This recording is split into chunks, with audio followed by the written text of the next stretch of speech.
I have carried this story like a stone in my gut, not because I didn't want to tell it, but because I didn't want anyone to believe it too much. If someone really believed me, they might try to find it, and I've seen what happens when people go looking. So here it is, altered for anonymity, but otherwise true. I grew up in a nowhere town called Ashpine, Montana. The kind of place where you measure time and trips to the one gas station, and where anything more than a half-hour drive counts as going to the city. It sat out on the plains, surrounded by nothing but barbed wire and a big sky. Our only claim to fame was a small, now abandoned park at a lake that no longer appears on maps. Locals called it Echo Lake, though the official name was Pine Hollow Reservoir. It wasn't much, just a cracked concrete spillway, a dried-up dock, a rusted tornado shelter, and some old picnic tables that had been swallowed by weeds. But it had a story. Every rural town has one, a legend that spreads like a splinter through generations. Ours was about something that lived near the lake, something that could mimic sounds, any sound. The older kids called it the echo. That's all it did. It never chased you, nor did it drag you from your bed in the dead of night. Instead, it lurked in the shadows, biding its time, waiting with a patience that felt almost malevolent. In the stillness of your solitude, when the world outside was hushed and dark, it would begin to call to you. Its voice slithered through the silence, a chilling blend of whispers, cries, and screams that felt oddly familiar enough to draw you in, to compel you to follow. You might recognize the echo of a loved one's laughter or the mournful tone of an old friend's plea, reverberating in the corners of your mind like a haunting melody. No one in the town had seen the thing. It remained an enigma, a mere shadow that danced just out of sight. Yet, the townspeople spoke of it in hushed tones, trading stories of those who had fallen prey to the spectral voice, the shadow that calls to you from the darkness.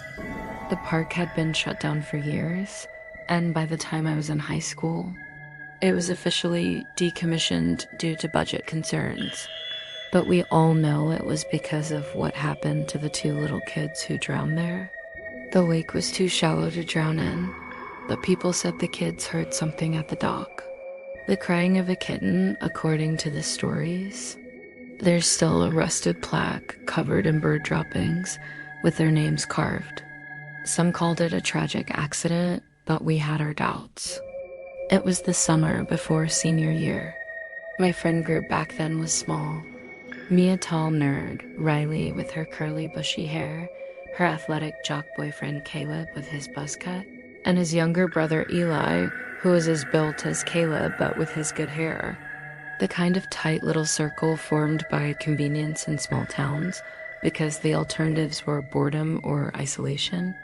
One unbearably hot day in July, we couldn't think of a single thing to do. So, naturally, we decided to go somewhere we weren't supposed to. Echo Lake. It took an hour to get there in Caleb's piece of junk pickup. As soon as we turned onto the gravel access road, the radio cut out just static. We laughed it off, leaning into the creepy vibe. But when we parked and tried to turn it back on, it stayed dead. Not even static, just silence. The lake looked worse than I remembered. Dry grass and weeds choking what was once a sandy beach. The dock sagged like an old man's spine. Bugs buzzed around us like we were already meat. The spillway was still there, a giant concrete bowl meant to catch overflowing water in a flood. It was mostly dry, but trees had begun growing inside it. We took turns daring each other to walk down the graffiti-covered ramp. Riley went first. She stood at the edge, squinting into the basin. Then she said, "Do you hear that?" And we did. The music floated through the air. It sounded delicate and tinny, reminiscent of an old radio struggling to broadcast a signal. It seemed to emanate from deep within the tangled underbrush below, where the thick foliage muffled the notes, making them feel like a distant echo from another time. We climbed halfway down to get a better look. I remember joking that it was probably just someone's busted boombox, Caleb nodded but didn't look convinced. Then, just as Riley said, "We should go," the music cut out. Dead silence. We should have left then. We would have gone home with a story to share, something to laugh about when school started again. But we didn't stop there. We had one more place to see, the tornado shelter. It stood like a forgotten bunker at the edge of the trees, a concrete slab with a rusted metal door, half swallowed by vines. The kind of place you dared your friends to enter when you were 10 years old, but avoided when you got older and understood what fear really felt like. Eli reached it first. He opened the door and gagged. The smell that hit us was thick and suffocating, like rotting meat mixed with something sickly sweet, left to bake in the sun for days. You don't need experience to recognize it. Your body just knows, like a primal warning hardwired into your bones. Riley and I hung back, saying out loud that we weren't going in. But Caleb? Caleb was the brave one, the good one. He said, "We can't simply leave a baby in there." Riley begged him not to go. Her voice cracked, and I'll never forget the look she gave him, that final pleading look. He didn't even glance back. He simply vanished into the enveloping darkness. The sound of crying abruptly ceased, leaving an unsettling silence in its wake.